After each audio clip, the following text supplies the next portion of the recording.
vocês já conhecem a gente já falou um pouquinho sobre nossas experiências e tudo mais. E agora, nesses últimos vídeos de fechamento, a gente gostaria de fazer um apanhado mais didático para vocês entenderem um pouco o que é isso e quem sabe poder ajudar quem está aqui. Como identificar.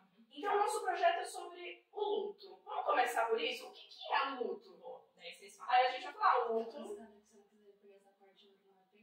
Não, vai fazer bom dia, tudo não Tá sabe. gravado isso. Vai tirar na edição, você tá lascada. Ela vai roubar, não vai fazer a parte dela. Aí a gente pode falar. Tá bom. Vai começar? Acho que sim. Vamos lá? Vamos lá, começando. 3, 2, 1. Boa tarde, meninas. Tudo bem? Boa tarde. E aí, como estamos hoje? Aqui de volta, prontos para falar um pouquinho mais sobre luto. Sim. Acho que agora a gente está caminhando já para a fase de encerramento, digamos assim, né? Quando a gente programou fazer esse projeto, acho que a gente tinha em mente falar um pouco, né, contextualizar de uma forma geral o que era o luto e depois trazer os nossos exemplos para a gente poder chegar nessa parte de hoje, né, que a gente quer trazer, então, para fazer esse fechamento do projeto. Hoje a gente vai comentar um pouquinho do ponto de vista mais didático do que é efetivamente o luto, os tipos, as etapas, né, os processos, e depois quais são as formas que a gente pode usar para lidar. E aí a gente pode trazer dos exemplos que a gente comentou, talvez pontos práticos de como interpretar isso, né? Porque uma coisa é a vida real, outra coisa é no livro, quando a gente lê bonitinho. Então acho que é isso que a gente queria trazer, né? Que tem uma sobreposição. Então acho que para começar, a minha primeira pergunta para vocês, que daí acho que hoje, até para deixar claro, eu vou fazer uma dinâmica mais pergunta e resposta, né? Eu acho que a primeira pergunta que eu queria deixar para vocês é, então, o que é o luto? Efetivamente, o que a gente caracteriza como luto? Perfeito, Ju. Então, o luto, né, que é o nosso tema principal desse projeto, inclui todas as reações, os sentimentos de um processo de lidar com algum tipo de perda, seja qual for essa perda. A gente geralmente fala sobre a morte como uma das principais, mas a gente até já comentou ao longo das nossas conversas que existem outros tipos, né, como mudanças de fases de vida, encerramentos de ciclos, lutos antecipatórios de descoberta de algum diagnóstico ou de antecipar uma dessas fases, perder alguma coisa, um objeto, uma pessoa para a morte ou porque ela partiu, ficou distante, e inclusive términos de relacionamentos, né? Então o luto é o processo que a gente vive para lidar com essas perdas. Então um conjunto de sentimentos que pode ter tristeza, que pode ter alguns sintomas, inclusive, né? Alguns sintomas físicos, né? Isso. Seriam quais? O que vocês colocariam como esse conjunto de sintomas, sensações? Pode ser a sensação de vazio, uma dor no peito, mal-estar, a gente pode ter alteração de memória. Então, durante o processo do luto, a gente tem dificuldade para gravar algumas memórias, porque a gente está realmente num processo mais voltado para nós mesmos, interno, e a gente não olha para o externo, então a gente realmente não presta atenção. Então a gente tem uma dificuldade muito grande de gravar a memória, vai ter sensação de boca seca, vai ter a sensação como se o tempo todo estivesse faltando alguma coisa, então você realmente sente um vazio, como se fosse um filme imaginário sendo levado embora algo nosso, né? Pode também na parte física ainda, pode afetar a memória, como ela disse, desculpa, mas o sono, o apetite, cansaço, pode vir raiva, mais psicologicamente falando, né? Saudades, ansiedade, algumas pessoas depressão, que aí depois a gente vai falar se essa depressão vem, se esse luto tá ok ou não, mas choro, agitação, algumas pessoas mais lentidão, enfim, é uma série de sintomas que claro que se confunde também com outras questões, né, psicológicas e outras, e pode até ter outros quadros patológicos que tenham esses sintomas, então não quero que ninguém saia se diagnosticando, né, mas eu tenho isso, então eu tô vendo luto. Depende, você perdeu algo, você tá num processo de elaboração disso, se sim, você tá vivendo um luto. E lembrando que é muito saudável viver o luto, devemos viver o luto. Eu ia falar isso, porque quando você começa falando, Márcia, você fala assim, que é um processo de elaboração de perdas. A gente passa por perdas o tempo inteiro na vida, né? Então, às vezes, essas etapas, essas sensações, elas são saudáveis, mas talvez muito mais presentes do que a gente pensa. Porque normalmente, quando fala luto, a gente sempre remete à perda de alguém. A primeira morte. Isso. A primeira coisa que a gente pensa é essa. E aí, talvez ele seja mais catastrófico, realmente, né? Talvez seja um processo mais intenso. Mas às vezes a gente perde alguma coisa que é significativa e a gente está passando por esse processo e a gente nem se dá conta que a gente está naturalmente vivendo a coisa. Não, exatamente. Eu acho que é coisas mais banais que a gente pega, o que a gente possa perder vai trazer essa sensação. por exemplo, até a Mayara comentou alguns, mas, por exemplo, o luto de a perda de um sonho, uma idealização que a gente tinha. Um filho, quando nasce, a mãe idealiza esse filho. Então, quando ela encontra a realidade, a idealização morre. Então, ela tem a perda dessa idealização, desse filho imaginário, por exemplo. Então, ela vai sofrer todo o processo de luto desse filho que nunca existiu na vida real. E, Ju, você falou uma coisa do conjunto de sintomas, você falou assim, às vezes essa sensação de vazio, né, que é aquele fiozinho que puxa do vazio. Em algum momento a gente falou também alguma coisa sobre o luto ser um processo solitário, quando a gente fala que é importante ter a rede de suporte, mas que ao mesmo tempo ele é um processo solitário, né? Tem alguma coisa que vocês acrescentariam com relação a isso, em termos dos sintomas, as sensações e essa questão da solidão? Eu digo principalmente que essa questão de viver o luto sozinho é porque o luto é um fenômeno muito único, que vai se apresentar diferentemente em cada um de nós. Então, mesmo que, por exemplo, uma família perdeu um ente querido e são todos daquela mesma família, eles estão todos vivendo pelo mesmo luto, né, sofrendo pelo mesmo luto, ainda é um processo individual e solitário. Eles podem servir como uma rede de apoio, como você disse, um ajuda o outro. Mas nem sempre as pessoas têm a empatia exatamente de entender ou dar o suporte adequado, porque cada um vivencia de um jeito. E uma coisa que eu gosto sempre de dizer é que a gente precisa passar pelo processo de luto, porque o luto não é uma coisa ruim. O sofrimento é ruim para o corpo, mas ele também é um processo de aprendizado. Então, o luto nada mais é do que um processo de readaptação da realidade após uma perda. Como a Ju estava dizendo agora, né? Às vezes a gente perde um sonho, né, se decepciona com alguma coisa, perde a oportunidade de outra. Qualquer processo de me readaptar a uma nova realidade é um processo de luto e muito saudável nesse aspecto que eu estou dizendo quando há readaptação.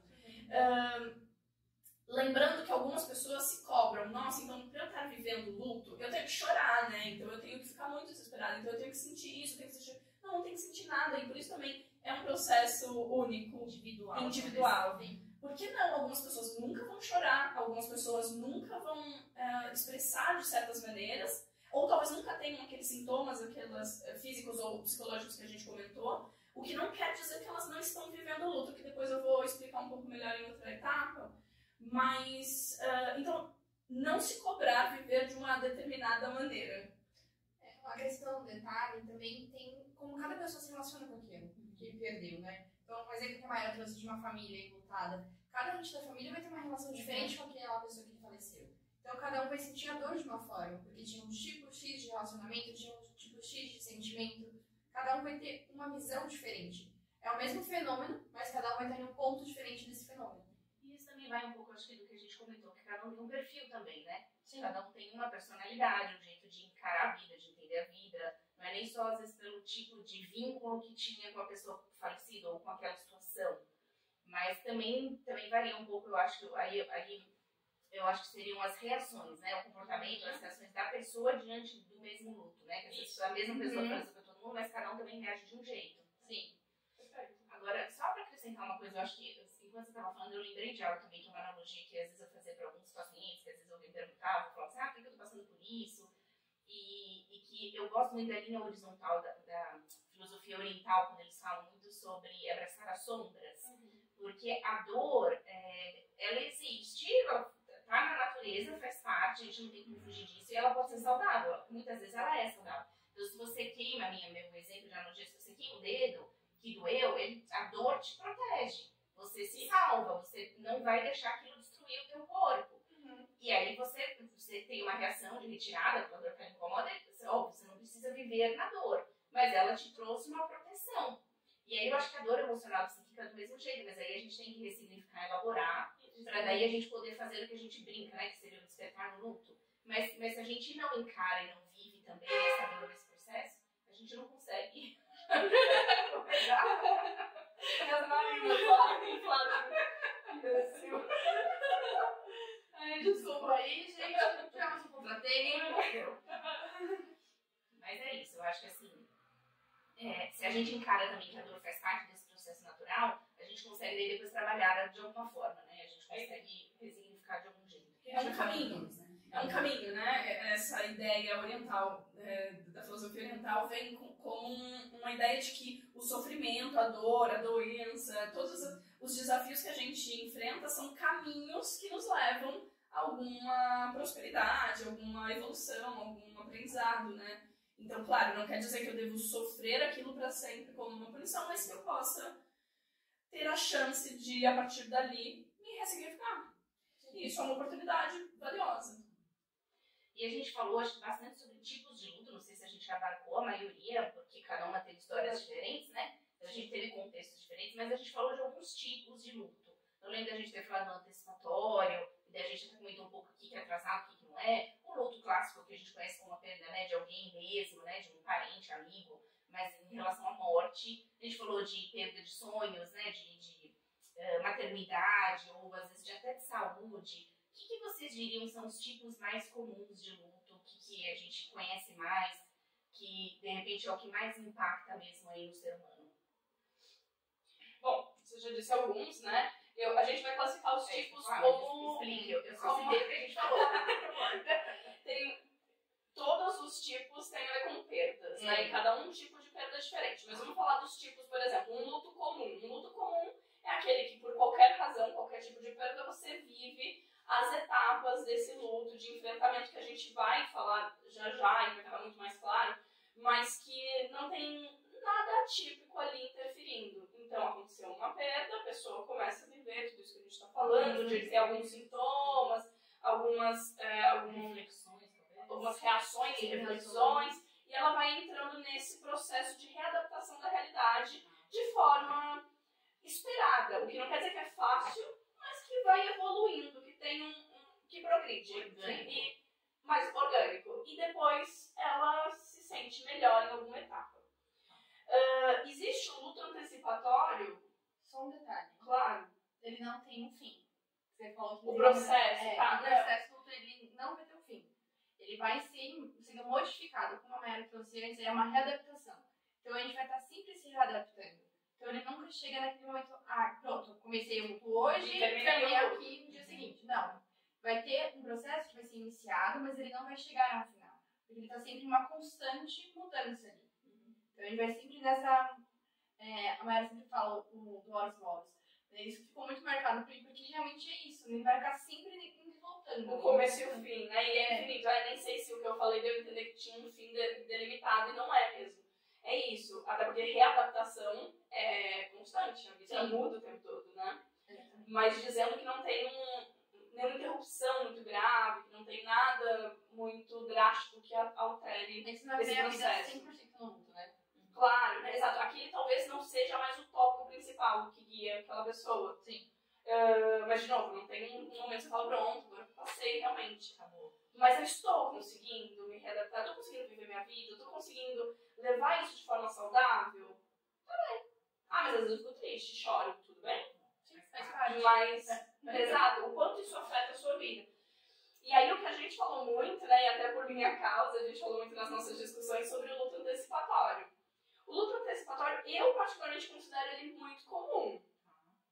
Talvez esse termo não seja tão comum para algumas pessoas, e ele é exatamente o que a palavra diz, antecipatório, ele antecipa alguma coisa. Talvez a perda não aconteceu ainda, mas eu já antecipei que ela pode acontecer. E se ela pode acontecer, eu já entro às vezes nesse processo de luto. Sim. Eu já começo a refletir, eu já começo a sentir coisas, eu já começo às vezes até me readaptar, porque eu estou temendo que isso vai acontecer em breve. E o luto antecipatório pode ser muito comum, por exemplo, quando a gente descobre uma doença, tem um diagnóstico nosso ou de alguém que a gente conhece, que às vezes a gente já pensa, puxa, às vezes não é nem que vai morrer a pessoa, mas a gente pensa, putz, pode mudar isso na vida dela, pode acontecer tal coisa. Que hoje é uma debilitação física, por exemplo. Meu diagnóstico da esclerose múltipla que eu contei foi exatamente esse. Você já começa a pensar coisa que você nem sabe se um dia vai acontecer, mas você já está elaborando e pensando, você já está lá na frente, sofrendo pelo medo, né? Sim, antecipando o medo que talvez você nem sabe se vai acontecer, né? Várias situações que você vai antecipar. É isso. E então ele acontece muito, como eu mesma disse, eu passei várias vezes por ele quando eu percebi que minha mãe estava doente, meu avô estava ficando mais velho e doente. Então toda vez que eles iam fazer uma cirurgia, eu vivia esse luto antecipatório. Aí, sei lá, vocês podem me perguntar, mas será que era um luto antecipatório ou você só estava preocupada? Era uma preocupação? Claro, era uma preocupação. E eu acho que todo mundo, diante dessas questões, ficaria preocupado. Como eu posso diferenciar que é uma preocupação e um luto antecipatório? Uma simples preocupação, eu estou trabalhando bastante ali com a realidade. Bom, a pessoa vai operar, será que tem riscos? Nossa, estou preocupada. Tal. E vai até um limite. No luto antecipatório, eu passo pelo processo do luto. Eu não estou apenas preocupada. Eu estou já imaginando como vai ser minha vida quando eles se forem. Eu estou imaginando o que eu vou ter que adaptar na casa, o que eu vou ter que fazer, como é que eu vou ficar, será que eu vou aguentar? Eu começo a sentir essa tristeza, eu entro de fato como se já tivesse acontecido coisa. Por exemplo, acho que muito claro, tipo, a da raiva. Porque às vezes as pessoas recebem o diagnóstico e ficam extremamente furiosas e largam tudo, não querem mais viver a vida. Ou quando a gente sobe diagnóstico de alguém familiar, a gente fica com raiva dos médicos, raiva da equipe, quer trocar a equipe, quer tentar de alguma outra forma tentar voltar atrás daquele diagnóstico. Não lidar com aquela realidade. Exatamente. É a fuga da realidade, basicamente, né? Então você esquece o momento real, você para de olhar para esses dados reais que você tem ali e você começa a imaginar coisas que não estão acontecendo ainda. Então você começa realmente a antecipar um futuro que não está acontecendo e sofrer por esse futuro. Então a raiva, ela vai sucumbir a pessoa. Poderia acontecer ali, um exemplo. Né? Mas ali a Mayra trouxe a questão da preocupação. A preocupação é você realmente tentar achar soluções, mas de uma forma onde você está usando o que a gente tem de concreto. Então, por exemplo, racional. De forma racional, Realista. realidade. Então, vamos supor, uma cirurgia que eu não vou poder ficar andando. Então, eu tenho que realmente, eu sei que eu vou fazer uma cirurgia e não vou poder andar. Então, eu tenho que adaptar algumas coisas a isso. Então, sim, vai ter uma antecipação de um futuro, mas de uma forma real. Porque eu sei que eu vou ter que ficar debilitada em cima de uma cama. Então, a gente tem um dado concreto. Exato, é isso. Por esse caminho. Muito bem. E outros tipos, né, de luto que a gente tem? Só uma dúvida só. Esse luto comum que vocês falaram, ele pode ser tanto perda quanto de sonhos, expectativas, quanto perda da morte. Ele é só o que a gente classifica como um conjunto normal, saudável das reações, dos comportamentos, das situações diante daquela perda. Tá. E claro, se a gente for pensar no sentido mais óbvio da palavra só comum, aí se for pensar o que é de fato mais comum dentro dos lutos, é o luto de morte, que a gente considera mais comum. Sim. Porque foi a partir da questão da morte que a gente até teve os estudos sobre luto. Depois a gente percebeu que o processo semelhante acontecia em outras perdas, né? Eu acho que talvez não seja nem o palavra que ele é mais comum, é que ele é que é mais visto. Pode a gente ser. olha mais pra ele. Os Os outros a gente meio que passa desapercebido. Ele pode ser mais comum, mas ele não necessariamente mais frequente. É mais frequente a gente ter as perdas de emprego, relacionamento, assim, né? É mais frequente falar de luto relacionado à morte, mas é muito mais frequente eu viver outros tipos de perdas. Até porque algumas pessoas mais novas, inclusive, vão me dizer, já me disseram no consultório, não, eu nunca tive que passar por luto, porque eu nunca perdi ninguém, todos os meus familiares estão vivos, tá? Aí eu, sim, legal, que bom, porque você não viveu esse luto de morte ainda, mas eu tenho certeza que você já encerrou um ciclo, você já terminou uma relação. Às vezes Você- o bebê, por exemplo. O bebê ele para de amamentar, ele tem um luto ali quando ele perde o seio da mãe, por exemplo. Nascimento. É, Saiu do literalmente, útero. Então, a gente passa por várias transformações. E eu gosto da gente falar sobre isso com naturalidade, até pra mostrar, porque daqui a pouco vocês devem estar pensando, mas então qualquer mudança é um luto. Não necessariamente você vive o processo inteiro do luto, mas olha que gostoso entender que cada transformação que é tão natural, que então, se eu consigo lidar com naturalidade ao pensar nessas transformações, por que eu não também posso trazer essa naturalidade para pensar nos outros tipos de luto? Porque eu acho que você está falando dessas transformações que a gente traz na vida e que ela pode não ter esse sofrimento do luto, ela não deixa de ter alguma coisa que a gente deixou para trás. Sim. Para eu transformar, eu tenho que tirar uma coisa de um jeito para ela passar a ser outra, né? Então é uma perda, eu deixo ela pra trás. É que às vezes isso é tão natural e orgânico e a gente não encara isso com o olhar da tristeza ou do sofrimento. Mas quando a pessoa, que a gente volta a essa questão do luto ser mais comum ou mais comentado, da perda de alguém. Porque acho que a morte é muito misteriosa para o ser humano. Então a gente sempre volta muito nesse contexto, né? Eu acho que a gente sempre volta por isso, assim. Mas porque daí realmente a gente não consegue resgatar de alguma forma só nas nossas memórias, só nas nossas imaginações. Agora, um relacionamento, às vezes você consegue ver a pessoa de volta, um trabalho você passa na frente, você vê aquela saudade gostosa, mas você sabe que tá ali. A sensação da perda é um pouco diferente. Existe uma presença, isso. mesmo que eu não me envolva. É porque eu acho que daí vai tudo que a gente já falou, o apego que a gente tem às referenciais da vida, né? E antes de eu até falar do que eu ia dizer, os tipos que eu queria dizer, eu acho que eu vou já me antecipar e falar do luto não reconhecido ou desprivilegiado, porque tem muito a ver com isso que a gente está falando. Se a gente considera que luto, só serve para a morte, é esse que é sério e assim que é importante, o resto na verdade não tem valor suficiente, é um estigma que a gente carrega na sociedade. Isso é muito comum. As pessoas desvalorizarem, não legitimarem, né, alguns tipos de luto, como esses de término de relacionamento. Ah, não, mas isso não é luto, seria muito pior se alguém tivesse morrido. Ou tem gente que até, né, traduz de repente o luto de animal. Ai, mas eu perdi o meu cachorro e eu tô em luto. Ai, era só um bichinho. Primeiro que, né, essas frases... Comprar outro bichinho. Como se fosse fácil, né, substituir. E claro que essas frases são péssimas, não usem, né? Compreendam a dor de cada um, porque se eu estou vivendo aquela dor, se eu estou vivendo aquele processo, para mim é um luto, ponto final. Você não precisa concordar, não precisa sentir igual, não precisa, mas validar aquilo, porque qualquer processo, diante de qualquer situação, ele é, né, digno de ter respeito, da gente cuidar. Então, eu acho esses às vezes até mais graves, porque é tão pouco valorizado que muita gente deve reprimir. Mais patológico, mais facilmente, né? Exato, já não vou viver de forma saudável, porque imagina ninguém vai aceitar, ninguém vai entender. Ou até o seu, como você falou do antecipatório, do diagnóstico. Pode ser que em um momento você pense, eles vão pensar que bobagem. Ou vão pensar, Ju, mas não aconteceu nada disso, para de besteira. Você não teve nada, olha, ótimo, põe o pé no chão, né? Pois é, só que eu tô vivendo essa dor, e aí? O que eu faço com esse sentimento? Tem que saber se respeitar também, eu acho, né? Assim, ter a paciência para talvez entender seu momento. Eu acho que esse é um dos pontos, a gente trazer conhecimento e estimular o autoconhecimento. Você conhecer si mesmo e começar a entender o que está sendo saudável, natural, e até que ponto você está saindo de um limite que você precisa de uma ajuda mais efetiva, né? Seja uma ajuda, às vezes, de um familiar ou um amigo para você desabafar, às vezes uma coisa que você reprimiu, que estava presa, você acha que talvez não é todo mundo que vai entender, mas às vezes tem alguém que você confia para você pôr para fora e te trazer uma nova perspectiva. Ou você saber buscar uma ajuda profissional quando é alguma coisa que realmente precisa. Fundamental. Então é isso, esse tipo de luto, que é o não reconhecido, é como se não fosse digno de luto, porque muitas pessoas não compreendem. E o enlutado vai se sentir não compreendido. Então vai afetar a forma como ele lida com aquilo. Então a gente já falou de alguns tipos. Animalzinho, até alguns casos de antecipatório são não reconhecidos.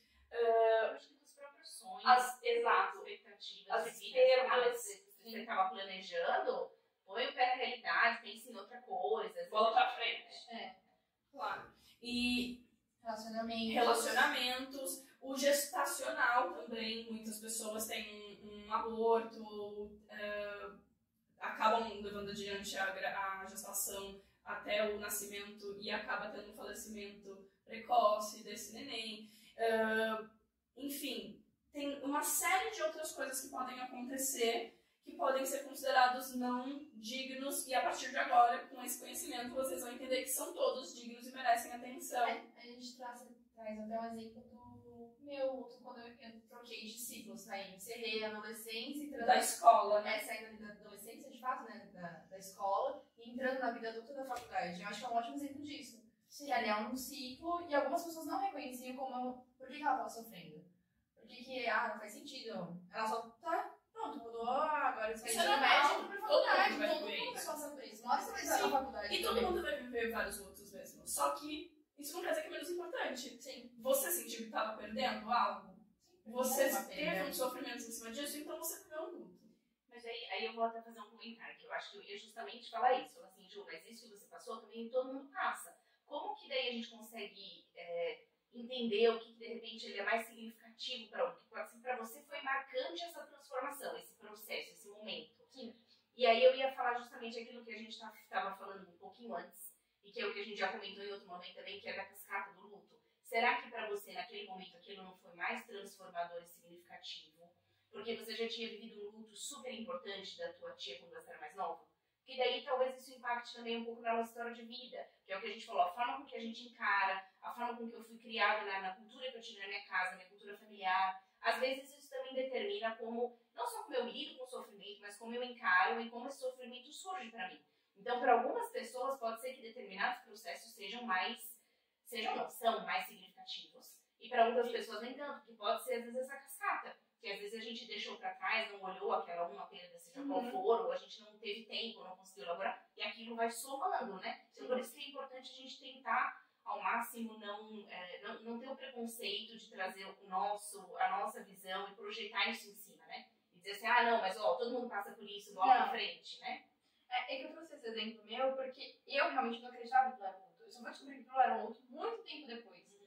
Porque naquele momento, pra mim, era... eu tô mudando de ciclo, isso é natural, todo mundo vai mudar. E eu tinha essa visão naquele momento. Então eu não conseguia entender por que eu sofria tanto. Mas concordo com você, Ju, a nossa história de vida, toda a nossa experiência, a nossa bagagem, vai fazer com que a gente viva aquelas situações de perda, no geral, de formas diferentes. Todo mundo vai passar por perdas. Aqui a gente trouxe exemplo do ciclo da vida. Mas a gente vai passar por várias perdas ali que todo mundo passa. A diferença é que eu tenho uma história de vida, eu tenho uma disposição diferente, eu tenho uma forma de lidar com perdas diferentes, que eu aprendi na minha cultura, aprendi com a minha vida familiar, aprendi estudando. Então, cada um vai passar por alguma forma de perda. É o mesmo exemplo da família. Né? Cada um vai ter um ângulo de vista diferente, porque vai estar vendo de uma forma diferente. Eu me formei junto com uma turma gigante de alunos. Não sei se todos passaram por algum processo de luto naquele momento, mas eu passei. E eu senti que, na verdade, eu estava errada. Para mim era errado passar por aquela dor. Eu não poderia estar sofrendo daquela forma, na minha visão. E depois foi que eu fui entender porque eu estava sofrendo. Aí eu vou até antecipar um pouquinho a nossa fala. Eu não reconhecia que aquilo era um processo de dor, de tristeza. E eu estava vivendo um processo depressivo devido ao luto. O meu luto não estava sendo saudável naquele momento. Então, aí o meu ponto era esse, por exemplo, assim, quando a gente fala da somatória, porque você passou por um processo de tristeza bastante profundo quando você teve a perda da sua tia, por exemplo. E aí, talvez, nesse momento, a perda para você te remeteu àquela dor. Então, para você, talvez ela era mais significativa do que as outras pessoas que estavam ali, que pode ser que outras pessoas também não tenham vivenciado uma perda que fosse tão significativa. Então, meu ponto só não é ficar fazendo análise. Acho que meu ponto é a gente tentar mostrar que, assim, quando a gente está passando por uma perda, que talvez ela é desvalorizada socialmente, mas aquilo está incomodando demais, tem alguma coisa ali que eu preciso ir atrás para entender.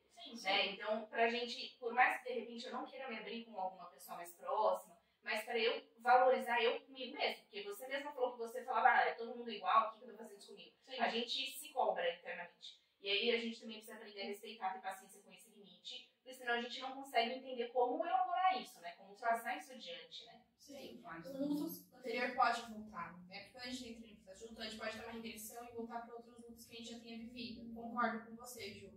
É que eu já sei, como eu sei que eu já trabalhei isso, então eu sei que não foi nesse caso isso que aconteceu. Nesse caso mas específico, mas pode acontecer sim, a você retroceder para um luto anterior que você já viveu. Pode ter sido de morte ou qualquer outro luto, porque a gente vai somando esses lutos, a gente vai aprendendo a lidar. Quando a gente passa por um luto de uma perda, vou trazer o exemplo do bebê de novo, né?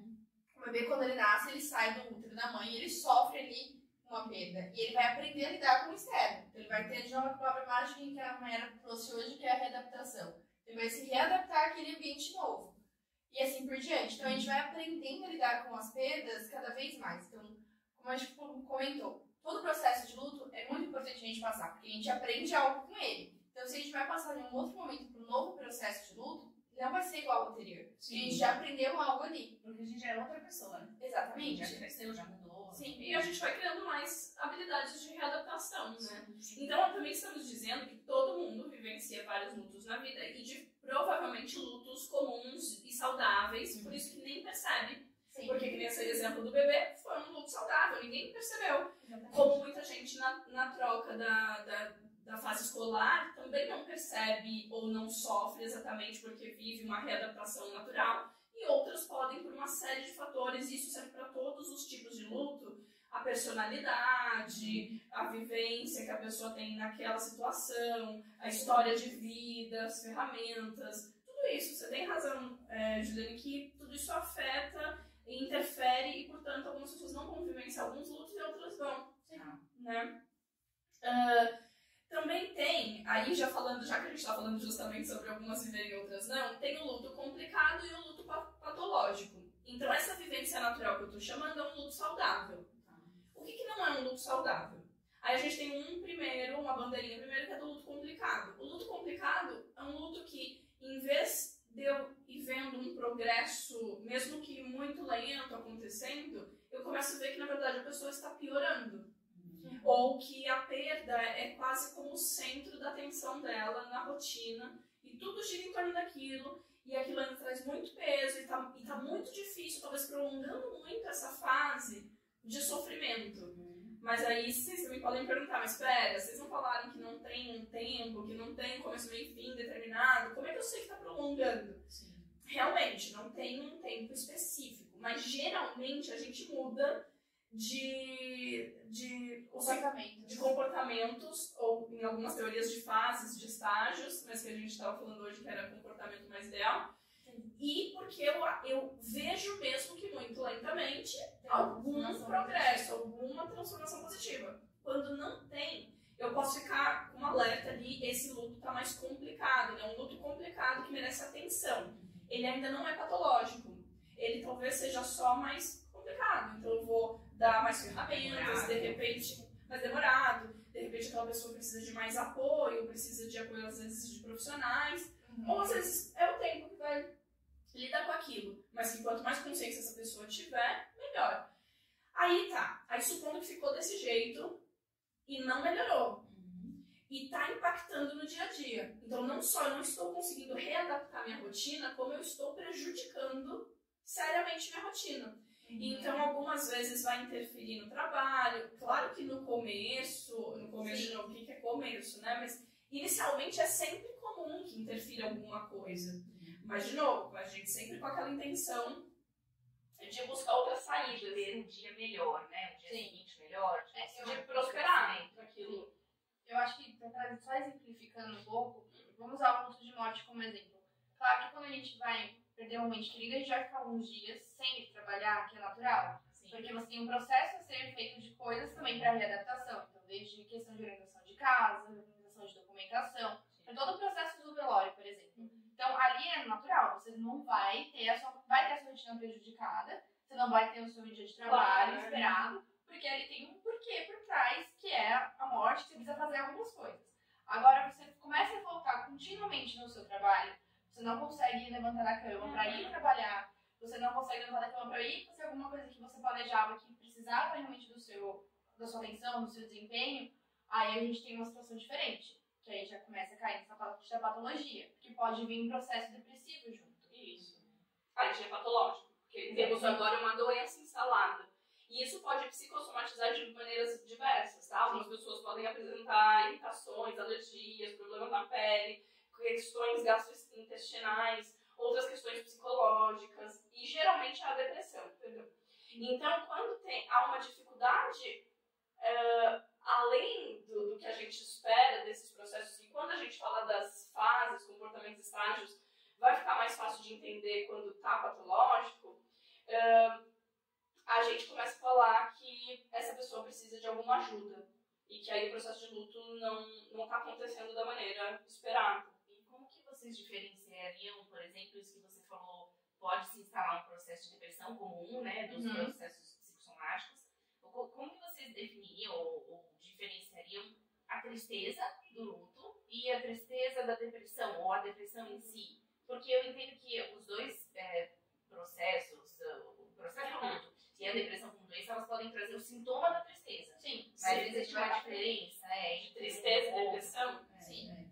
Sim, a tristeza na depressão, mas não necessariamente uma pessoa triste está deprimida. Então, na tristeza, eu tenho geralmente um motivo, se bem que essa coisa de motivo é bem polêmica, né? Não preciso de verdade ter um motivo plausível para a sociedade, mas geralmente algum desencadeador, e na depressão também pode ter, mas é menos claro.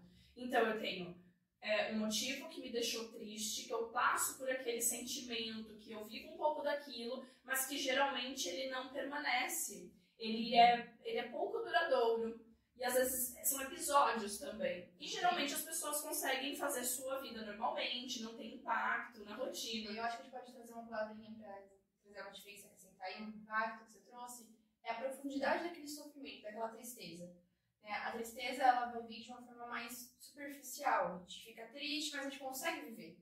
Então ela tá ali, mas quando ela começa a ficar muito profunda, onde a gente começa a não conseguir sobreviver, parece que a gente tá mergulhado. A sensação é como se a gente estivesse mergulhado dentro daquele sentimento e não consegue voltar pra respirar e voltar pro seu dia a dia, pra sua rotina. Desculpa te cortar, mas só pra... Eu acho que a intensidade é uma diferença muito grande pra gente conseguir trazer aí. A intensidade, o tempo de duração. Então, uma tristeza que dura mais de 6 meses, continuamente, nos nossos critérios de avaliação psicológicos e psiquiátricas, é uma depressão. Agora, alguém também pode me falar que, mas eu fico triste às vezes e impacta a minha rotina. Sim, pode ser. Mas vai impactar todos os dias? Vai interferir gravemente nas suas tarefas? Você vai perder coisas importantíssimas porque você foi incapaz de fazer algo?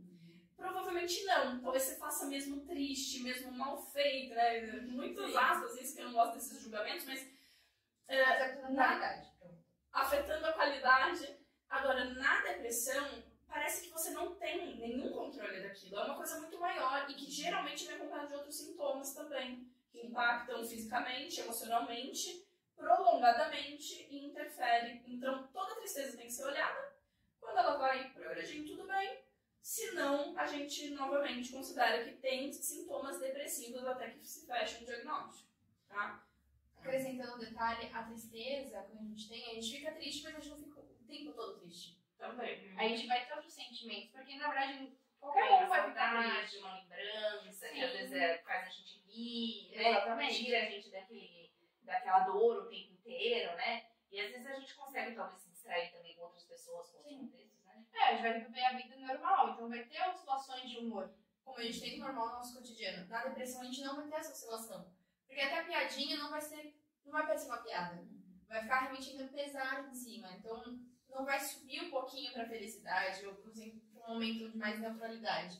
Ele vai ficar realmente mergulhado ali naquela tristeza profunda e ele não consegue oscilar, né, de humor, né? Não vai ter uma mudança, ele fica constante ali na tristeza. Tanto que essa frase da Mayara de que a gente diagnostica com tempo, né, que tem que ser contínuo de 6 meses, é literalmente contínuo, não vai ter uma mudança em nenhum momento. Claro que pode ter alguma oscilação, né, só para que as pessoas não fiquem muito presas com isso, né, de repente alguém está deprimido e tem algumas oscilações, que aí a gente vai avaliar essas mudanças de humor, mas sim, é como se nunca fosse embora completamente. Quer dizer pra pessoa, que pro externo a gente pode parecer que tá sorrindo.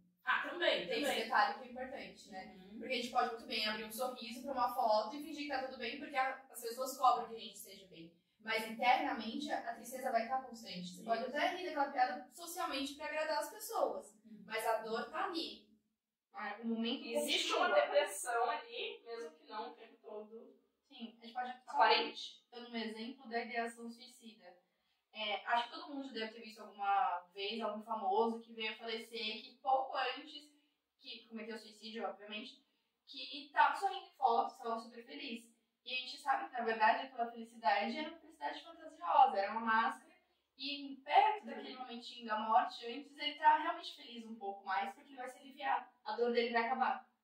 Mas pra quem vê de fora, parece que ele tá bem, que ele, na verdade, tem um progresso, né? Não teve sinal nenhum, né? Imagina, Exato. Algumas pessoas. E aproveitando o gancho, o suicídio, justamente, que é algo que impacta muito a gente. A gente pode colocar isso numa categoria do luto traumático.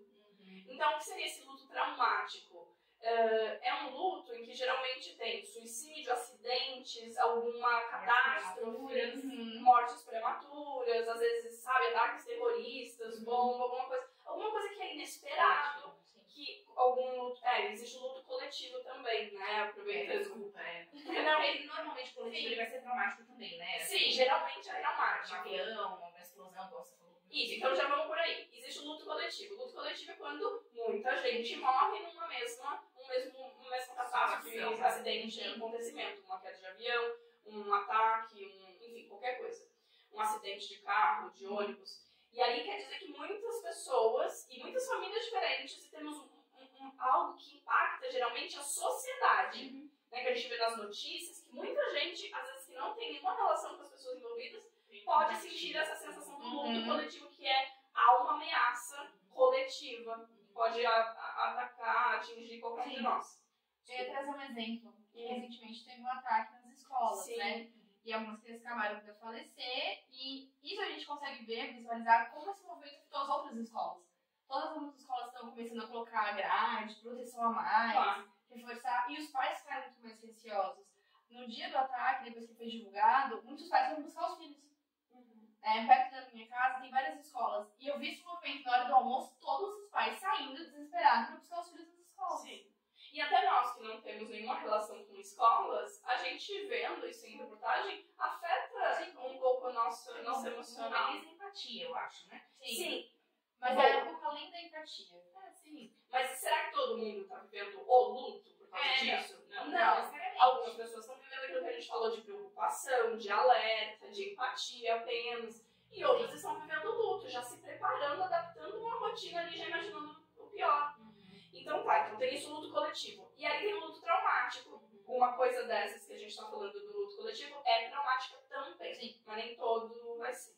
Então, o luto traumático também, como a gente já falou, principalmente nos casos de homicídio, de suicídio, de acidentes, de prematuros, enfim. E o acidente, às vezes, nem é a morte, mas dependendo do acidente, se você perde um membro, também ele continua vivo, mas ele é traumático, porque a tua rotina, a tua vivência muda drasticamente, né? Então eu interpretaria isso também como algo assim, extremamente impactante. Né? A adaptação, acho que ela envolve muito mais do que somente, talvez, a tristeza, mas impacta demais na rotina, né? Desculpa, Mati, cortar. Mas imagina isso, eu lembrei disso quando eu fiz. Não, mas total sentido. Isso é super importante. Aliás, sempre, em todos os lutos que eu vou falar, lembrarem que eu não estou falando só de morte, pode ser qualquer perda.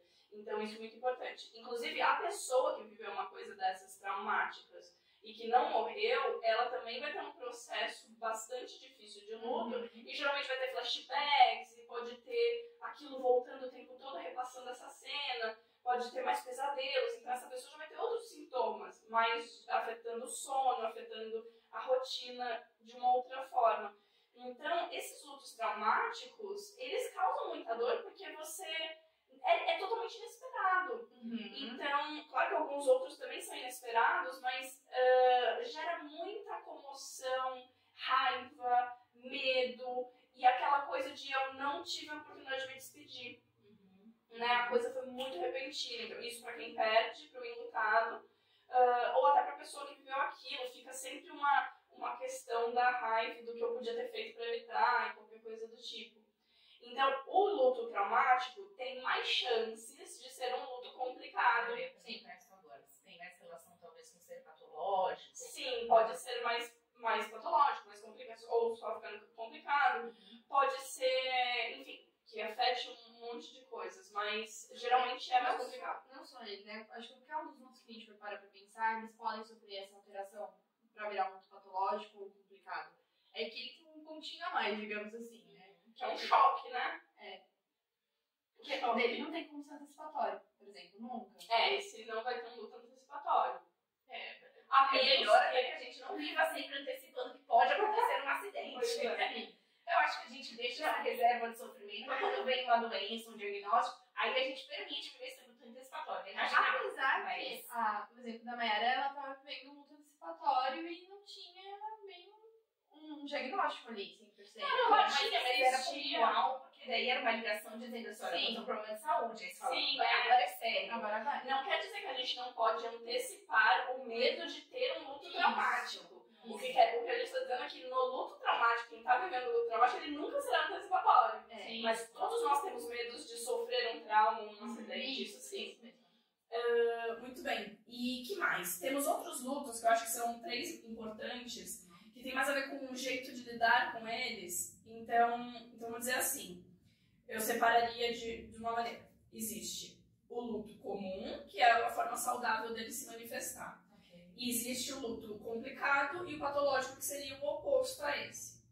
Agora eu vou trazer outras formas, que são o luto inibido, o luto atrasado ou adiado e o luto ausente. Isso são formas, então, meio que aqui no meio, entre o luto comum e o patológico. Esses outros que a gente falou, do coletivo, do traumático, do não reconhecido, são também coisas que afetam a forma como a gente lida, mas são mais categorias de tipos de luto que a gente pode ter. Agora, classificar o tipo da perda. O tipo da perda, exato. Ou como a sociedade vai considerar o nosso luto. Agora, o entre comum ou patológico, e esses três que você falou, talvez é mais que você falou, é o lidar, O né? jeito que eu percebo aquilo, eu vivo aquele luto. Tá. Então, um luto atrasado ou adiado, tanto faz o termo. É um luto que ele vem, você vai viver as etapas dele, que eu acho que vai ficar muito mais fácil de novo quando a gente falar de quais são essas etapas, mas pode ser que ela venha tardiamente. Não vai vir assim, por exemplo, num luto de morte, fulano faleceu.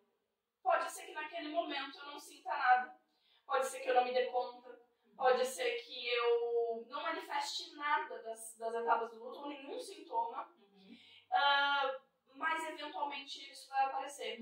Então eu não estou completamente em negação. Pode ser que eu esteja, seria muito parecido com um começo de negação, mas lembrando que todo mundo pode viver, uma fase de negação no luto, e isso ainda ser comum e saudável, contanto que seja passageiro, breve. Mas no luto atrasado ou adiado, essa fase de negação ela é mais longa. Então pode... Como a ficha dele não caiu ainda. Isso, perfeito. Não caiu a ficha. Eu até comentei isso em alguns dos nossos vídeos. Eu falei assim, eu tenho luto atrasado. Sim. Depois de 6 meses eu chorei, assim, copiosamente no banho, lembrando que o meu amigo tinha falecido. Sim. E eu falei, caramba, veio agora. Eu estava consciente lá? Eu estava consciente quando aconteceu. Eu senti um pouco da tristeza. Mas, assim, perceber talvez a tenha um perda foi mecanismo diferente. de defesa natural. Então, de algumas pessoas teria esse mecanismo de defesa que se estende por um período maior de tempo, digamos assim. Isso, pode ser muito um mecanismo de defesa. E aí, eu acho que aí é o ponto em que isso é extremamente difícil da gente interpretar o quanto esse mecanismo de defesa, por exemplo, tem a ver com o jeito da pessoa lidar com tudo na vida, ou quanto que isso já está sendo um processo patológico, porque é uma linha tênue, né? Não tem uma divisão, não tem como a gente olhar e falar, fulano tá assim, ciclano tá assado. E esse era o ponto que a gente queria trazer. Daí, como que a gente consegue ajudar alguém que está assistindo alguém no luto, não é lidar, mas identificar, por conta do que a gente está trazendo, né? Eu acho que, de alguma forma, você já mais ou menos colocou. Se a gente vê que uma pessoa à nossa volta passou por uma perda importante, que o esperado seria ela estar sofrendo, ou triste, ou um conjunto de sensações, e parece que não caiu a ficha, eu acho que a gente precisa ficar atento e estar ali do lado, né? Quando é alguém que se importa pra gente, que a gente faz parte, da gente entender qual a duração disso, se daí em algum momento, de repente, ela entra profundamente na tristeza, que daí precisa de uma ajuda, um resgate de um profissional, o quanto que daí ela, de repente, só não está querendo falar, externar, mas ela está vivendo isso internamente um processo saudável, porque é muito difícil a gente interpretar tudo isso, né? E a gente identificar, para daí depois a gente poder ajudar de alguma forma, né? Perfeito, e tudo isso é muito sutil, realmente difícil de identificar. E aí, nisso que você falou, por exemplo, pode ser que ele esteja assim, elaborando tudo aquilo, só que eu não tô vendo. Aí isso é um luto inibido. O luto existe, ele tá acontecendo, ele tá passando por processo, pode ser até que esteja muito saudável e passando por toda a readaptação, pode ser que esteja patológico, mas aparentemente a gente não vê. Porque a pessoa inibe, a pessoa reprime. Pode ser, se ela reprime muito, tá mais pro patológico. Se ela apenas esconde socialmente, pode ser que dentro dela não esteja patológico. Exato. Então, o inibido entra dentro disso. Tanto da pessoa reprimir, da pessoa esconder, ou da pessoa não manifestar das formas mais claras que eu identifico. Ou, às vezes, ela tá tão entretida em algumas coisas que ela tá fazendo, então, algumas pessoas com trabalho, com estudos, com outras novidades na vida dela, que ela tá tão entretida que ela não para muito para pensar naquilo, e aquele luto também fica um pouco inibido, ele vem, às vezes ele tem espaço, às vezes ele não tem. Isso tudo tá dentro do luto inibido. O luto atrasado é como se estivesse ausente realmente aquilo no momento, mas eventualmente ele se manifesta. Se ele nunca se manifesta, ele é o luto ausente. Então essa é a diferença. Um luto que nunca vem, nunca é vivido, ele é um luto ausente. Agora, eu acho que é importante a gente diferenciar quando às vezes a pessoa tem um sentimento e às vezes ela não tem. Porque Mas é porque a gente deve conversando, né, dessa paciente. Que às vezes pode ser que a pessoa não tem um sentimento para o cliente que veio a falecer, da morte. Então não quer dizer que ela vai ter um luto ausente. Então ela não tinha um sentimento, simplesmente por isso. Então ela não tinha um afeto para ela sentir que ela teve uma perda. Então para ela não foi uma perda significativa, apesar de, por exemplo, ser um ente querido, um familiar, vamos por assim, né, melhor dizendo. Então ela não vai ter um luto de nenhuma forma. Então não é que é um luto ausente. Porque o luto ausente é como se existisse sim uma dor, mas que eu silencio completamente. Exatamente. E nunca veio pra consciência. A pessoa mesmo pode achar que nunca sentiu, mas lá no fundo existe algum processo. Então, agora, existem pessoas, e eu acho isso muito importante sim, de dizer que não vão sofrer lutos, ou que nem a Juliana estava falando agora, que a gente espera que apareça alguns sintomas. Mas, por quê? A gente falou isso em algum momento, quando a Ju trouxe um exemplo de alguma artista famosa, que a mãe faleceu, e aí a sociedade criticou porque ela falou que pra ela aquilo tinha sido melhor. Eu acho que isso daí vai muito no vínculo, né? Sim. E aí também não só na morte, mas nas perdas. Então, às vezes alguém fala assim, sei lá, encerrou um casamento de 10 anos, mas você tá sofrendo? Às vezes pra pessoa aquilo já estava elaborado, aquilo já não era uma coisa tão importante ou tão significativa. E às vezes um namoro de 3 meses, a pessoa tá lá sofrendo, porque é isso, porque eu acho que depende do peso, depende da importância, da relevância daquela situação, daquele momento pra gente, né? Então, é por isso que é difícil a gente julgar o que é o processo saudável, o que é o processo patológico, não. Mas eu acho que talvez a gente tentar entender ou diferenciar o quanto que, de repente, aquilo está trazendo perdas funcionais na vida daquela pessoa, a gente consegue entender que talvez a gente nem só possa ajudar, mas orientar uma ajuda profissional específica, né? Isso mesmo. Então, mas todos esses últimos, ausente, inibido, adiado, atrasado, são tipos de processos de luto que a gente precisa ficar atento, porque, novamente... A luzinha vermelha. A bandeirinha aí, porque pode vir a ser um luto complicado ou patológico. Então, meninas, acho que tem outra coisa que eu queria perguntar, que a gente está falando bastante, que também eu acho que vai ajudar a gente a diferenciar, talvez, né? Ajudar a gente a diferenciar tanto para si próprio quanto para quem está próximo, o que de repente está sendo patológico ou não, que são essas fases do luto. Então, a gente entendeu o que é o luto, que tipos de luto existem, mas eu sei que existem fases, ou estágios, não sei, como cada um chama, e que também em algum momento a gente já falou que, de certa forma, a gente pode circular de ir e voltar, que ele não é didático, determinado, como tem um livro, mas que normalmente existem alguns conjuntos de comportamentos e reações que são esperados no natural. Então, o que vocês diriam que seriam essas fases naturais ou esperadas do luto? Eu vou já citar a Kübler-Ross, que ela vai trazer os estágios. Ela traz 5 estágios do luto. Só que vou já estender um pouquinho além. Como você falou, Ju, são comportamentos esperados. Então não quer dizer necessariamente que todo mundo vai ter esses comportamentos dessa forma, né? De forma didática, a gente aprende a ordem que eles vão indo normalmente, né? A maioria das pessoas normalmente vão seguindo essa ordem, mas não necessariamente acontece isso. Que daí ele pode ser patológico e pode não ser patológico. Exatamente. Né? Como a gente pode ir pra frente em uma fase, em um estágio e retroceder. Então, às vezes a gente, por exemplo, vou citar os 5 estágios primeiro. Então, a gente tem a negação, a raiva, a barganha, a depressão e a aceitação final.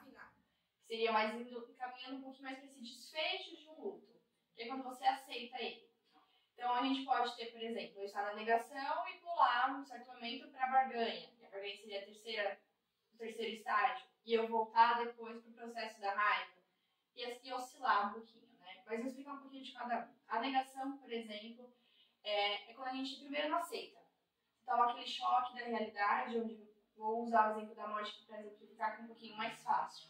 Então, a gente toma aquele choque e eu não consigo lidar com a morte. Então, para mim, não aconteceu. Então, eu começo a negar, um exemplo no leito de morte, né?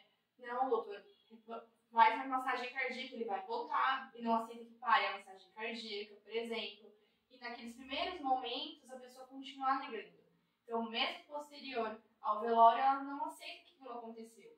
Então, ela fica, não, isso não pode ser verdade, isso não pode ter acontecido, como isso aconteceu? E fica se auto-questionando muito. Aí ele logo se junta à raiva, porque a gente começa a ficar com aquele sentimento, por que aquilo está acontecendo? Né? Então, fica com raiva da equipe médica, por que o médico não fez mais massagem cardíaca, por que o médico não deu tal medicação, por que não fez de uma outra forma, né? Então, ele vai culpar um pouquinho uma pessoa. Então, ele vai achar alguém que ele vai considerar ou alguma coisa, ou até mesmo ele mesmo próprio, porque que aquilo está acontecendo. Ele vai ficar com muita raiva. Então, ele vai expressar essa raiva pro externo. Então, ele pode jogar nas pessoas à volta dele. Então, se afastar de alguém, achar realmente um culpado e querer que essa pessoa se afaste dele.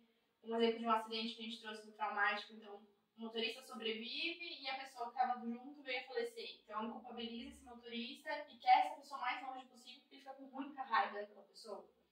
Depois, a barganha é literalmente a tentativa de negociação.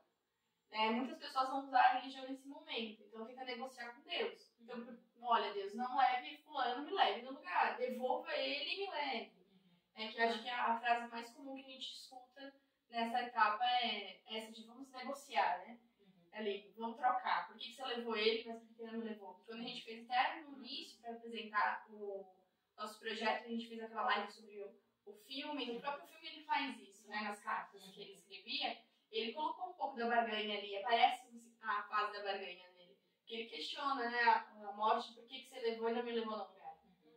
Então, entra um pouquinho nisso. Não queria, porque lembrando que quando não é um luto de morte, a barganha ela pode ser muito maior. Por exemplo, se é o término de um namoro ou de um casamento, existe, às vezes já acabou aquela relação, tá muito claro para os dois, aliás, talvez não esteja para um, e aí fica aquelas negociações. Pode estar claro, mas tem uma resistência. Isso, ela quer continuar ainda. E aí tem, mas vamos fazer combinados diferentes. Mas e se eu fizer isso, não sei o que, aí põe condições, põe trocas, às vezes faz promessas. Aí eu acho que isso é interessante, muita gente faz promessas. No luto antecipatório também. Pode acontecer tal coisa. Então, eu vou fazer uma promessa, eu não vou tomar Coca-Cola por 10 anos, e aí eu posso combinar aí de não ter que viver essa perda de fato, né? Porque eu não estou vivendo o luto dela. Então, a barganha, essas negociações são constantes e às vezes até mais comuns nesses outros tipos de luto do que no da morte. Embora no da morte exista bastante, só que não existe uma negociação factível ali. Sempre tem erro, né? Não tem. Quando você tá, a barganha ela vai continuar enquanto você tem outra contraparte que traz uma contraproposta, né? A morte é o que a gente falou, são os mistérios da vida. Você pode negociar, mas você está negociando com a imagem de alguém que você acredita que está lá. Sim. Um Deus, seja como você o enxergue. Mas não tem esse eco, né? Tem um silêncio. Então, aí também, ou ela vai virar patológica ou ela vai durar menos. A gente nem sei tanto um eco. Se a gente for para pensar, é uma resposta, bem não. Então, mas ela não consegue negociar, porque daí ela não vai ter resposta. E aí um relacionamento. E aí esse processo pode gerar mais raiva e voltar. Aí vem essa historinha de ir pra frente e pra trás. Tem um videozinho que me exemplifica muito pra mim essa parte dos estágios, que é exatamente isso. É uma pessoa pulando uma cama elástica e tem uma escada. Então ela tá subindo essa escada e ela cai na cama elástica, aí ela pula da cama elástica pela escada de novo. Esse vídeo exemplifica muito pra mim a ideia dos estágios, porque é exatamente esse movimento. Você tá caminhando nessa escada, subindo pra uma evolução, mas você pode retroceder, cair, voltar para um ponto abaixo, ou descer, ou subir, ou às vezes avança pra... Sim, né? Então, essa mudança constante de ida e volta, né? Sempre acontece. Então, mas porque acho que também faz parte do que a gente estava falando, que é um processo de transformação. E a transformação não é linear, né? Não é linear, didático, ponto a ponto, como a gente está falando aqui. Ela depende muito do referencial de histórico que a gente tem de vida, do momento de vida que a gente está passando. Se a gente vai ter um eco, não seja com quem está ali para barganhar, não é linear. Então eu entendo que também não tem aquela linha que define, acabou essa fase, entrou nessa etapa. Mas a gente sabendo que esses momentos são saudáveis, ou comportamentos esperados para a maioria da população, quando a gente vê uma pessoa passando por isso, por mais que de repente eu não tenha passado, ou eu não viva assim, ou para mim uma fase, sei lá, durou menos tempo do que outra, eu entendo que é o esperado. E que aquele é um comportamento que, ok, aquela pessoa vai passar, é o jeito dela tá passando por aquilo. Mas aí eu também consigo, sabendo dessas etapas, entender, ou talvez até empaticamente me aproximar dessa pessoa para compreender a dor dela do jeito que ela tá vivendo, né? Isso. Esses pontos que você acrescentou é muito importante. As pessoas vão passar por esses estágios de tempos diferentes.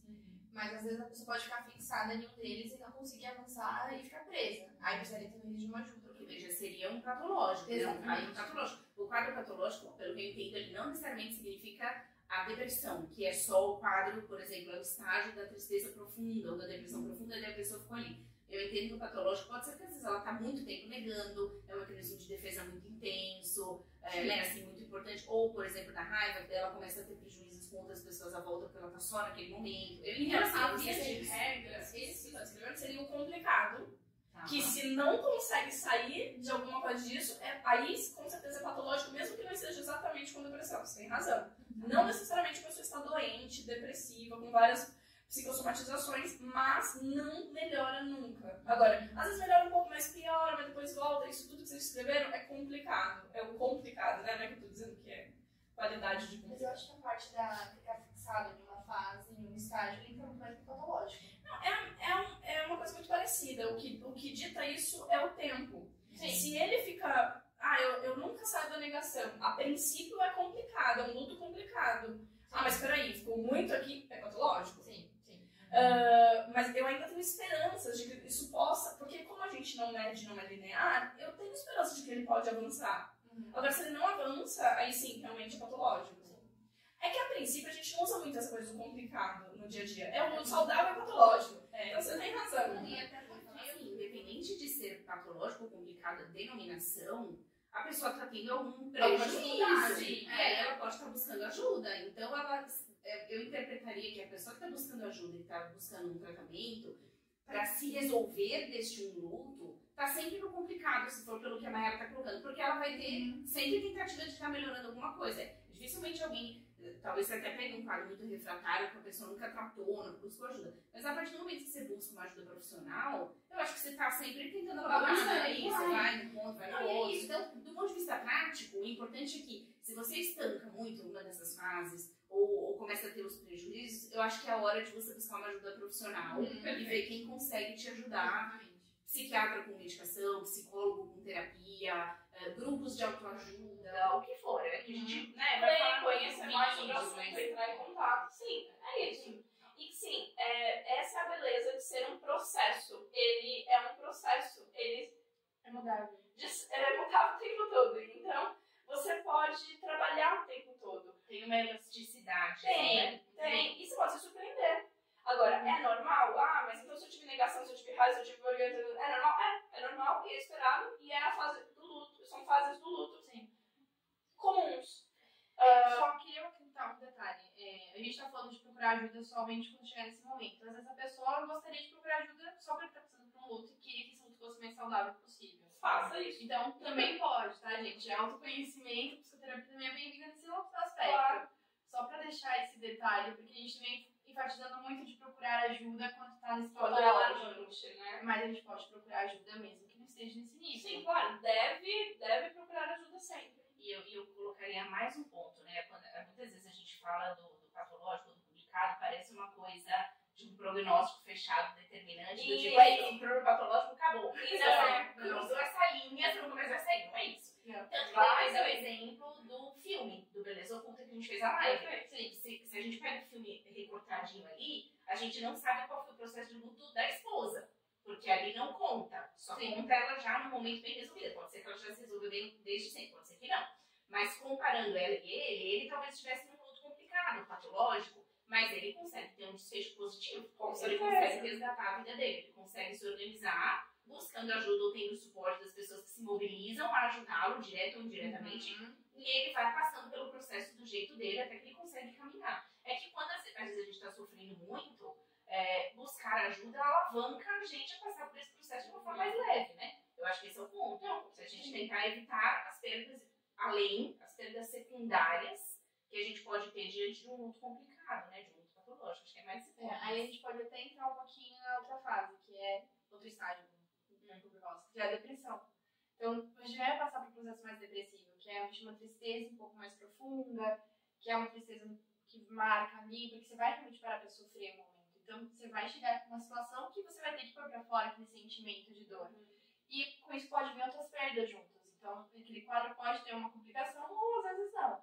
Mas a gente vai ter ali um momento de evasão daquele sentimento todo. Então, como a gente segue na ordem, né? Veio a negação, então primeiro eu nego aquele sentimento, depois eu fico com raiva daquilo que está acontecendo, aí depois eu tento negociar para aquilo mudar, que é a barganha, e por último eu começo, que aí aí vem o início da aceitação, que eu começo a lidar com o sentimento de dor, que eu vou sentir de fato aquela perda, vou pôr pra fora, então posso chorar, posso começar a gritar com alguém em casa chorando, querer ficar trancado na cama, dentro do quarto, e acaba afetando a nossa rotina, ou às vezes não afeta tanto a rotina. Então aí, por exemplo, na negação pode vir um pouco alguns sintomas mais patológicos, outros nem tantos, mas é algo mais momentâneo ali, como a gente estava comentando a diferença. E por último vem a parte da aceitação, que aí seria realmente a gente aceitar que aquilo aconteceu, começar a, entre aspas, seria um desfecho do processo do luto. Que vem aquela parte que a gente comentou, vai vir um pouco mais do sentimento de saudades, que é uma lembrança que vai vir com aspectos de uma risada, vai vir um pouco mais saudável, né? A perda já não é mais o centro da atenção daquele sofrimento. E tem a readaptação. Exato. A aí rotina você volta começa. para a rotina, você volta para o processo de viver a vida de novo. Você volta a caminhar para a sua vida normalmente. Isso. E, na verdade, esses estágios todos existem, como vocês estavam falando, não porque obrigatoriamente todo mundo vai passar por todos nessa ordem, mas é mais pra gente levantar comportamentos, né, já que a gente estava falando que o mais adequado seria falar de comportamentos esperados e não de estágios, porque estágios dá essa sensação de blocos, Sim. com começo, meio e fim, mais delimitado, mas isso serve mais para as pessoas se basearem mais ou menos no que é esperado. Então, eu terminei uma relação, saí de um emprego, mudou alguma coisa na minha vida, tive, sei lá, faliu a empresa, aconteceu alguma coisa, mas por que eu tô com tanta raiva? Mas por que o outro ficou meio deprimido? Mas o outro não percebe que tá acontecendo alguma coisa? É normal, está dentro de um processo de luto. Sim. Vamos ficar de olho se isso evolui. Exato. Então é mais ou menos para isso, né? Sem a gente ficar criando grandes expectativas de passar por todos, ou de passar desse jeito, ou tudo bem se não passar também, não quer dizer que não vive um processo de luto. Agora, sempre avaliando as intensidades, durações das coisas. Sim. E o quanto aquilo é. E eu acho que nem nós estávamos tão familiarizados com esses termos. John Bowlby, parece, né? Ele criou outra categoria que põe 4 fases do luto. Aliás, eu já tinha ouvido várias vezes, né? Tem várias. A literatura fala às vezes de 4, às vezes de 5, que são as mais comuns, e talvez essas sejam as 4. O entorpecimento, o anseio, a desorganização e desespero e a reorganização. Se a gente for ver bem, tudo está muito parecido, né? Então, o entorpecimento, quando a pessoa descobre que teve alguma perda ou aconteceu ali a perda, e essa pessoa passa por uma fase de negação, que é o primeiro estágio do luto. É aquele embaçado, né? Que fica meio que tem um choque, eu não entendo direito, como assim?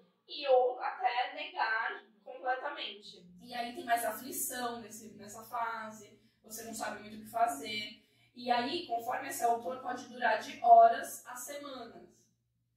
Já o anseio, ele tem a ver com o desejo de recuperar o ente querido, que na minha opinião tem muito a ver com a barganha. E às vezes com a raiva, né, de se perguntar, mas por que isso aconteceu? Por que comigo?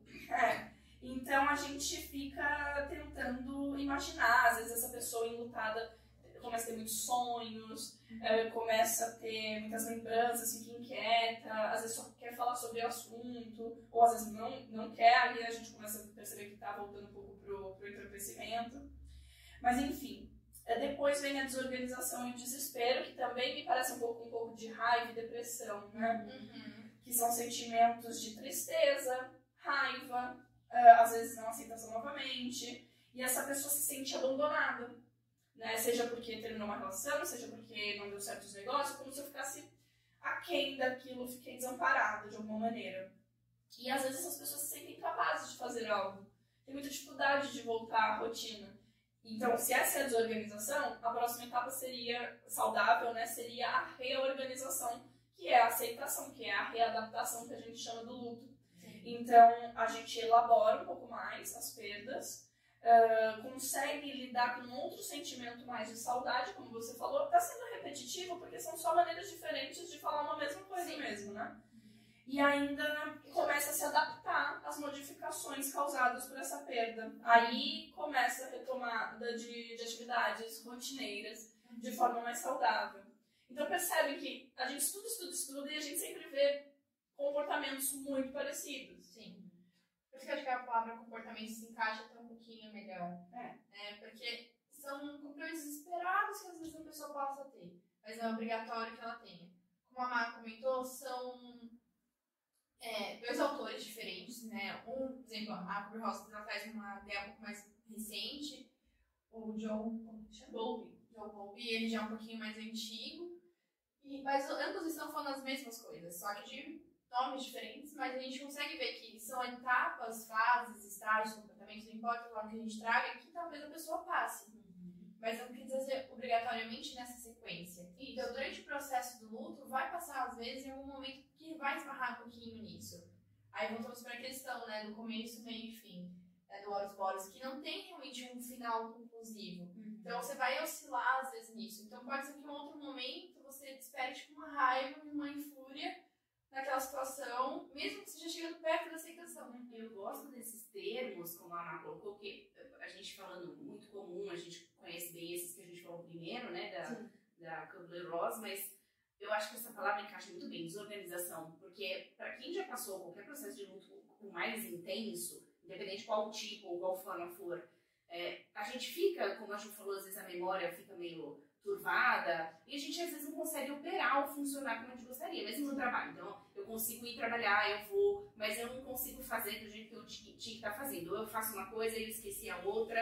É isso, tem uma desorganização que a gente não consegue funcionar tão adequadamente. Né? É fácil de se identificar a desorganização. E eu acho que daí às vezes é mais fácil, porque independente da pessoa estar com raiva, negando ou barganhando, porque às vezes isso está um processo interno. Sim. Isso acaba refletindo nessa questão da desorganização. E que daí eu acho que entra muito no que a gente vai falar em seguida, que é como que a gente pode ajudar ou oferecer ajuda e o suporte, quando a gente fala muito de suporte social, ou da gente estar lhe dando apoio, às vezes é pra gente ajudar a resolver essas coisas práticas, ou ajudar a pessoa a solucionar, porque ela está consumida num processo interno de transformação e de elaboração. E a gente oferecer um apoio, um suporte em coisas práticas, às vezes a gente facilita para que aquela pessoa possa elaborar e talvez ter aquilo num prazo de sofrimento encurtado, talvez, ou elaborado. Mais leve, né? Isso, exato. Acho que um bom fechamento é esse. Existem, então, tipos de lutos pra gente considerar, né, como todos os tipos de perda são importantes e podem gerar esses processos nas pessoas. Existe, então, essas fases pra gente entender que é natural alguns comportamentos e o que seria o saudável independente de como eu vivo qualquer fase dessa, que eu tenha em algum momento um momento de reorganização, de elaboração, aceitação, para eu me readaptar. Então, seja lá o que você está passando, se você consegue ir pouco a pouco ajustando, readaptando a sua rotina e continuando suas atividades de forma que você se sente saudável, legal. Se isso não for assim, procurem ajuda, vamos entender mais a respeito, vamos elaborar, você pode ter suporte para essa elaboração. E se você não sentiu absolutamente nada disso, avaliar o que poderia ser um agravante desses processos. O nível de afeto que você tem com aquilo, aquela coisa, ou aquela pessoa, a ligação, né? O teu histórico de vida, tuas experiências, sua personalidade, históricos de saúde mental, qual a tua rede de apoio, como você lida com isso, o momento que você recebe notícias ou que acontece aquilo na sua vida, aquela perda, seja financeira, seja, enfim, de relacionamento, o tipo de morte, quando é de morte, tudo isso vai interferir em como isso vai impactar Suas crenças também. Suas crenças, enfim, uma série de variáveis que impactam como as pessoas lidam com as perdas, com o luto e como vai ser o processo dela. Sim. Então, novamente, não sentir absolutamente nada, possível que você não esteja vivendo um luto. Pode ser que aquilo seja uma transformação natural na sua vida e está tudo bem. Pera, não é exatamente isso pra mim e eu realmente não sinto. Aí olhar, será que eu estou inibindo? Será que eu estou fazendo força pra negar, pra não entrar em contato, reprimindo? E talvez isso pode ter uma consequência futura, uma psicossomatização, né? O que eu quero dizer com isso? Posso adoecer no corpo. Depois de um tempo, eu posso adoecer psicologicamente. Ou até esse luto ausente ou o atrasado, pode ser que chegue em algum momento. Então, tudo isso para conscientizar todo mundo, pra gente começar a ficar de olho, levar a sério esse assunto, pode ser mais leve e em breve a gente fala um pouco sobre como lidar com esses processos, né? Sim, acho que daí o encerramento é esse, né? De certa forma, quando a gente trouxe as nossas histórias, que foram bem diferentes, mas que a gente foi conseguindo ver coisas em comum dos processos de comportamento de cada uma, eu acho que a gente trouxe isso aqui de uma forma prática. Mas a gente não tinha como não falar disso aqui do ponto de vista didático, né? Porque tem muita gente que consegue fazer analogia, se identificar na história, e tem gente que às vezes precisa não da receita de bolo, mas precisa do assunto bem claro, né? Bem passo a passo. Então, eu acho que a gente trouxe essa finalização, e eu acho que para a gente finalizar o assunto, é justamente, então, ferramentas práticas que a gente também trouxe do ponto de vista de como cada uma já usou, mas o que mais a gente tem e como que a gente pode efetivamente tanto melhorar o nosso processo quanto de alguém que está à nossa volta, né? Para a gente poder chegar num despertar de uma forma saudável. Isso. Tudo bem. Muito obrigada, meninas. No próximo.